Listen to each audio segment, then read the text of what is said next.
ख़त्म हो चुकी है और पूजा समाप्ति के साथ आपको बताया एक बहुत अच्छी बात कि इसमें बच्चों को थोड़ा बहुत ज्ञान देना ज़रूरी है। और हम तीनों का डिनर हो चुका है। अभी शाम को बज रहा है, कितना दिया बज रहा है, टाइम कितना है,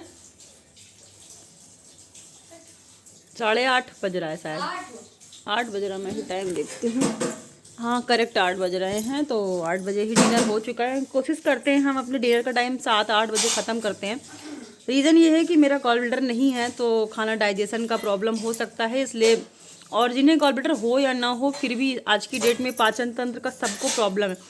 तो डिनर के लिए एक टाइम डिसाइड होना चाहिए 7 से 8 का, और उस समय पे ही डिनर कर लेना चाहिए।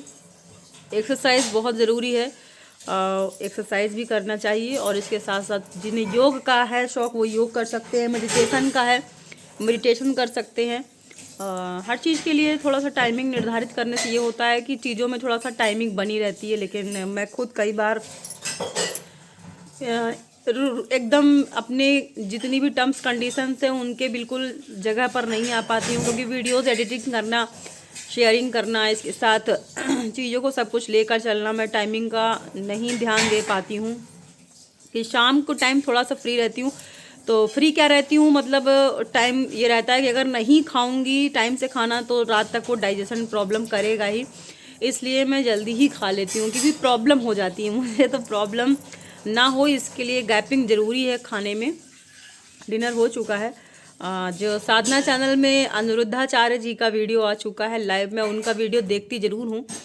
आज के वीडियो में अनिरुद्धाचार्य जी का मुझे बहुत प्यारा लगा। उन्होंने एक बात रखी, एक मनुष्य रूपी तन किसी धन से ज़्यादा महत्वपूर्ण माना जा सकता है, क्योंकि एक तराजू में अगर धन रखा जाए और एक तराजू में आपके पिता को रखा जाए, यानी एक जगह कमाने वाला, एक जगह कमाया हुआ धन, तो दो में से आपको किसे चुनना चाहिए। तो धर्म शास्त्र कहता है कि उस तन को चुना जाना चाहिए, क्योंकि अगर तन रहा तो धन और आएगा।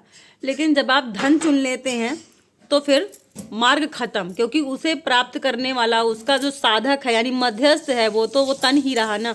जब वो मध्यस्थता खत्म तो धन खत्म। तो इस बात को कहने का उनका एक उदाहरण, मेन जो रहा उद्देश्य रहा, वो था कि इसी तरीके से आपको अपने भक्ति को साधने से अच्छा है, यानी भक्ति मांगने से, जैसे कि आप प्रतिदिन भगवान से धन मांगते हैं, लड़का मांगते हैं, बिटिया मांगते हैं, पैसा मांगते हैं, मकान मांगते हैं, बेटी बेटा मांगते हैं, पति पत्नी के लिए कुछ मांगते हैं, तो बेहतर है ना कि कृष्ण से सिर्फ इतना ही कहें कि हे कृष्ण मुझे आप ही मिल जाओ। तो जब उस मार्ग को वितरण करने वाला, उस चीज़ को देने वाला ही अगर आपका हो जाता है तो कितना ज़्यादा अच्छा हो जाता है, क्योंकि वो तो अनमोल है ना। तो जो अनमोल चीज़ है उसे प्राप्त करें, वो मेन जो जड़ है, यानी कि चीज़ों को देने वाला दाता ईश्वर, उसे प्राप्त करें, उसकी वैल्यू को समझे, उसके मोल को समझे। तो इस तरीके से एक पिता जो कमाए जाने वाले धन, यानी कि कमाने वाला जो मार्ग है, उसे प्राप्त करें, उसे मांगे, ना कि आप धन को ले लें। तो दुनियादारी की चीज़ें ना मांगने से अच्छा है कि आप उसकी जड़ को पकड़ें, जैसे कि उन्होंने बताया। इस बात का अर्थ यही था कि आप हरि को मांगे, हरि की भक्ति मांगे। तो आप देख सकते हैं लाइव चल रहा है साधना टीवी पर, साधना चैनल पर। अनिरुद्धाचार्य जी को मैं बहुत फॉलो करती हूँ, और अनिरुद्धाचार्य जी का फॉलो करने का मतलब ये है कि उनके सत्संग को देखती हूँ, उनकी अच्छी चीज़ों को, उनके अच्छे सत्संग किसी का भी हो। एक हेतु करके हैं, हेती रमन या हेती, मैं नाम कंफर्म बताऊंगी आपको, उनका भी आप सत्संग देख सकते हैं। बहुत गजब का बोलते हैं और अंग रखा पहनते हैं। और इसके साथ साथ आपके अमोघ लीला जी तो सुपर्ब है। हमारी युवा पीढ़ी के लिए, युवा जनरेशन के लिए बहुत बड़ी इंस्पिरेशन है अमोघ लीला जी, जो कि इसी कौन से जुड़े हुए हैं। तो प्रभु जी आपको भी बहुत बहुत सलूट और हरे कृष्णा, क्योंकि आप दोनों ही मेरी इंस्पिरेशन है, मेरी भक्ति के मार्ग की इंस्पिरेशन है, अनिरुद्धाचार्य जी और अमोघ लीला। इसके साथ साथ एक हेतु है, इन्हें तो मैं ज़्यादा नहीं देख पाती हूँ, लेकिन वो भी बहुत अच्छा बोलते हैं। इसके साथ साथ आचार्य प्रशांत जी के भी जो वीडियोस आते हैं वो बहुत बेहतरीन है। आप चाहें तो आचार्य प्रशांत जी को फॉलो करें। सोशल मीडिया ऐप बहुत अच्छी चीज़ है, बहुत बुरी भी चीज़ है। अगर आप चाहें तो उससे बुरा भी अर्जित कर सकते हैं, आप चाहें तो उससे अच्छी चीज़ों को अर्जित करें। तो मैं आपसे यही कहूँगी कि उसकी अच्छी चीज़ों को अर्जित किया करें, बुरी चीज़ों को लीव करें। अगर स्क्रॉल करते समय आता भी है तो उसे प्लीज़ छोड़ दें वहीं का वहीं। तो मैं चूँकि गौरी गोपाल आश्रम गई थी, वहाँ की माताओं से मिल के आई हूँ, वहाँ की बहनों से मिल के आई हूँ और अनिरुद्धाचार्य जी से भी मिल के आई हूँ। हालांकि मैंने अभी तक कोई गुरु नहीं बनाया, गुरु मैं अपने शिव जी को ही मानती हूँ, लेकिन कोई भी गुरु है उसकी अच्छी बातों को ज़रूर सुनती हूँ, फॉलो करती हूँ। और अपने बच्चों को भी आप सुनाने का प्रयास किया करें। जब आप नहाते समय, उठते बैठते, खाते पीते, किचन में रोटी बनाते, किसी भी समय आप पूछ सकते हैं विदिशा के सबसे ज़्यादा कौन सा वीडियो चलता है मेरा? राधे। किनका वीडियो मैं चलाती हूँ सबसे ज़्यादा? अमोघ लीला प्रभु जी। किसका?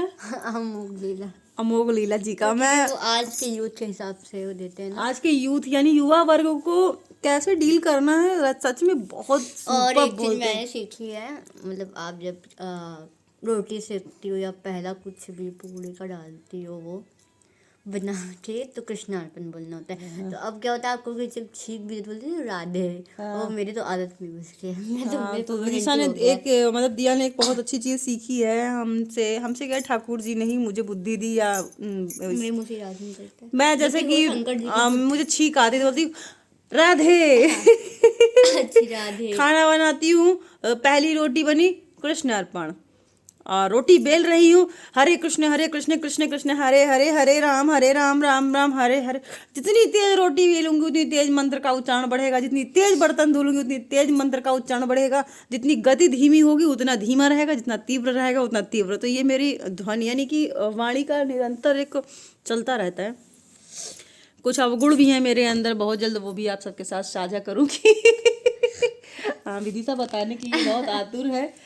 मेरे अवगुण है जो मैं भी जानती हूँ। अच्छे ज्यादा है। हाँ नहीं, अच्छे ज़्यादा अवगुण किसी है में ही नहीं है, नहीं। अवगुण है। क्योंकि मैं अपनी वाणी से मैं प्रयास करती हूँ दूसरों के साथ अच्छा रखूँ, लेकिन मैं जब बहुत फ्रस्ट्रेट होती हूँ, बहुत क्रोध आता है मुझे, तो मैं आपस में मतलब बहुत क्रोध करती हूँ, गुस्सा आता है मुझे, तो वो चीज़ मैं कंट्रोल करने का प्रयास करती हूँ, लेकिन नहीं होता है। पर प्रयास करती हूँ हाँ, लेकिन दूसरों को के साथ नहीं करती। अपने आप में कोई काम बिगड़ जाएगा तो अपने ऊपर क्रोध करती हूँ मैं।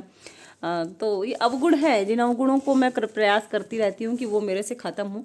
तो मैं यही बात कहना चाहूँगी कि प्लीज़ अगर आप हमारे चैनल में नए हैं, चैनल को सब्सक्राइब करें, लाइक करें, वीडियो को अधिक से अधिक शेयर करें, और हुनरदान संस्थान एनजीओ चैनल को प्लीज़ सपोर्ट करें अपना। उसमें बच्चों के लिए कुछ सामग्री और कुछ छोटा मोटा फंड जरूर डोनेट करते रहें, ये मेरा विनम्र निवेदन है आपसे। दो तरीके से हमारे उद्देश्य को सार्थक बनाएं, या तो प्यारे सब्सक्राइबर बन के, या फिर हमारे प्यारे एक सहयोगी बन के थोड़ा सा फंड दे सकते हैं आप बच्चों के लिए, या फिर हमारी संस्था को आगे कहीं ना कहीं कुछ अच्छे कार्य के हेतु। इस समय सेंटर पड़ने वाला है, सेंटर में सिलाई मशीन की नीड है, मैं आपसे पहले ही बोल चुकी हूँ और प्रतिदिन बोलती हूँ।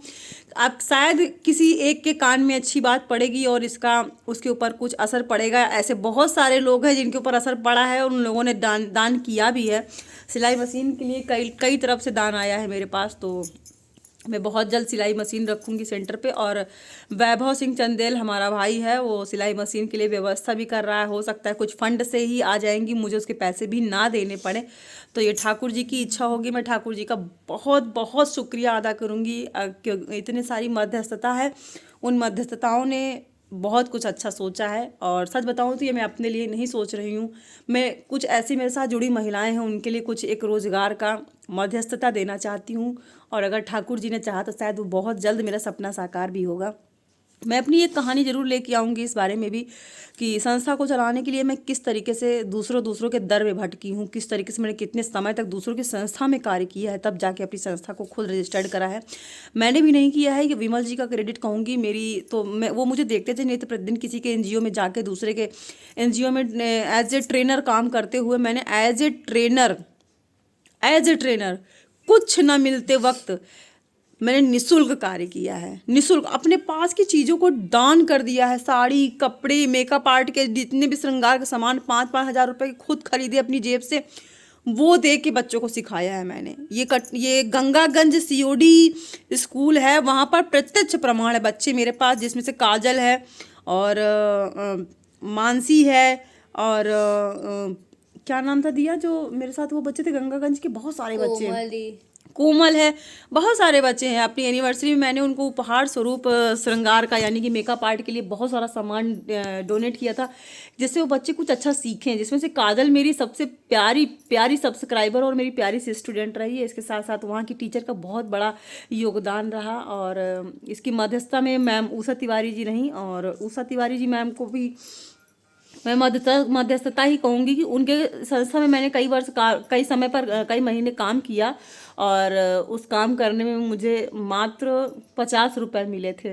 वो 50 रुपये मेरे हाथ में थे। और कई बार तो मैंने वहाँ निःशुल्क भी काम किया, और सच बताऊँ तो मुझे बड़ी खुशी मिलती थी। उस बात 50 रुपए की नहीं थी, बात थी उन बच्चों के साथ उन खुशियाँ समेटने की। मैं अपनी स्कूटी का फ्यूल लगा के खुद की अपनी पैसे को दान करके वहाँ पर वो खुशियाँ ढूंढ के आती थी। मुझे बहुत अच्छा फील होता था कि मैं आज कुछ कर पा रही हूँ, कुछ अच्छा कर रही हूँ। मैं वो वीडियो आपके साथ डिस्क्रिप्शन बॉक्स में लगाऊंगी हुनरदान संस्थान का, शायद आपको देखकर अच्छा लगे। और चलिए मिलते हैं नेक्स्ट ब्लॉग में, कुछ अच्छा करते सुनाते देखते। आज की ब्लॉग को यहीं ख़त्म करते हैं। अनिरुद्धाचार्य की वीडियो को फॉलो करें, अमोघ लीला जी के वीडियोस को ज़रूर देखा करें, और जिनका मैं हेती करके नाम ले रही हूँ मैं उनका भी वीडियो का नाम लूँगी बहुत जल्द, प्लीज़ उन्हें भी फॉलो करें। आप हंसते उठते बैठते मुस्कुराते खाते पीते उनके वीडियोस को चालू रखें, बच्चों के कान पर वो जाता है, वो श्रवण करते हैं, उसका बहुत बड़ा पॉजिटिव इफेक्ट पड़ता है। तो चलिए मिलते हैं नेक्स्ट ब्लॉग में। विदिशा, आप कुछ कहना चाहेंगी? हमारे चैनल को लाइक करें, सब्सक्राइब करें, शेयर करें, वीडियो को बहुत सारा शेयर करें, प्यार करें। हमारे चैनल भी है। अच्छा, इनका चैनल भी है विदिशा कथक क्वीन, जो कि हमने जो कि मैक्सिमम मैं ही हैंडल करती हूँ, मेरे हाथ में ही रहता है। तो प्लीज़ उसे भी प्यार सपोर्ट दे अपना। उसमें भारतीय नृत्य कथक ही हमारा और विदिशा का, कई बार विदिशा का सिंगल जाता है।